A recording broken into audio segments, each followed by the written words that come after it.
लाडक्या बहिणीच आणणार पुन्हा महायुतीचं सरकार।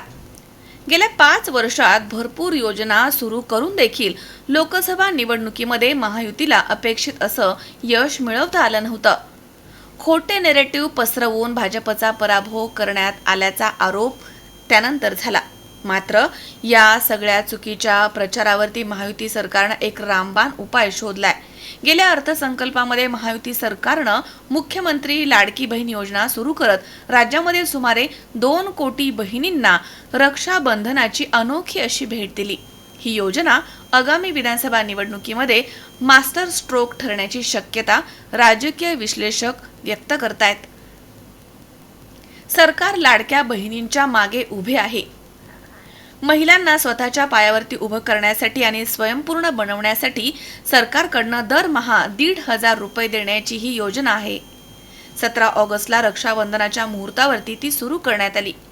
नोव्हेंबरचे पैसे ॲडव्हान्स देत सरकारनं आतापर्यंत या योजनेचे 5 हप्ते दिले आहेत।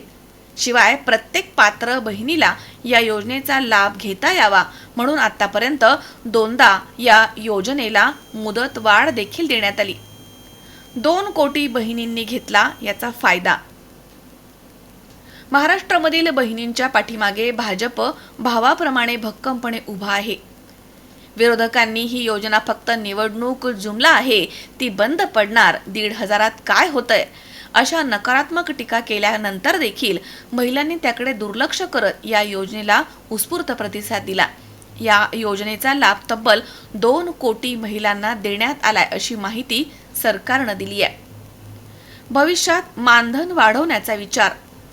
रक्षाबंधनाच्या मुहूर्तावरती उपमुख्यमंत्री देवेंद्र फडणवीस यांनी या योजनेचा पाया घातला। बंद होणार म्हणून विरोधक टीका करत असले तरी ही योजना रक्षाबंधनापासून थेट भाऊबीजेपर्यंत पोहोचली आहे, पण भविष्यात देखील सुरू राहणार आहे असा विश्वास सरकारनं व्यक्त केलाय। शिवाय या योजनेचं मानधन हे 1,500 वरून 2,000, 2,500 आणि 3,000 करण्याचा मानस देखील महायुती सरकारनं व्यक्त केला आहे। ही योजना 12 वर्षांपूर्वी दिवंगत श्री मनोहर पर्रिकर यांनी सुरू केली होती आणि पुढे मध्य प्रदेश, छत्तीसगड, ओरिसा आणि आता महाराष्ट्रात लागू करण्यात आली। लाडकी बहीण योजनेचे आतापर्यंतचे 5 हप्ते म्हणजेच 7,500 रुपये देण्यात आले आहेत आणि या पैशामधनं अनेक बहिणींनी आपल्या संसाराला हातभार लावलाय, तर काहींनी आपली स्वप्न पूर्ण केली आहेत। काही लाडक्या बहिणींनी या 7,500 रुपयांमधनं छोटा मोठा व्यवसाय सुरू केल्याच्या यशोगाथा देखील समोर येऊ लागल्यात। लाडकी बहीण योजनेचा 6वा हप्ता लवकरच म्हणजे डिसेंबरमध्ये मिळणार आहे आणि या योजनेच्या निधीची अर्थसंकल्पामध्येच तरतूद केलेली असल्यानं ही योजना बंद पडणार हा फक्त विरोधकांचा बनाव असल्याचे सरकारकडनं सांगण्यात आलंय।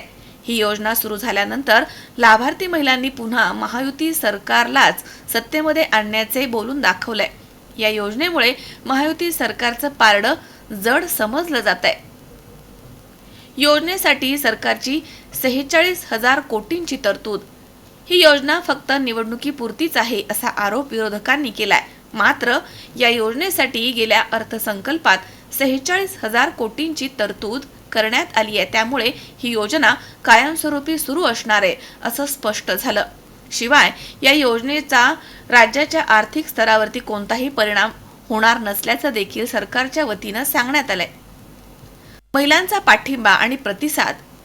योजनेचं यश टिकवून ठेवण्यासाठी सरकारनं आगाऊ पैशांची व्यवस्था केली आहे। महिलांना निवडणूक आचारसंहितेच्या काळात देखील या योजनेचा लाभ मिळावा म्हणून सर्व उपाययोजना करण्यात आल्या आहेत। त्यामुळेच दिवाळीपूर्वी महिलांना सलग 2 महिन्यांचे 3,000 रुपये देता आले। महिला आणि बालकल्याण मंत्री अदिती तटकरे यांनी ही योजना कायमस्वरूपी सुरू राहील अशी ग्वाही दिली आहे। आचारसंहिता संपल्यानंतर लगेच डिसेंबरचा हप्ता देखील महिलांच्या खात्यात जमा होणार आहे।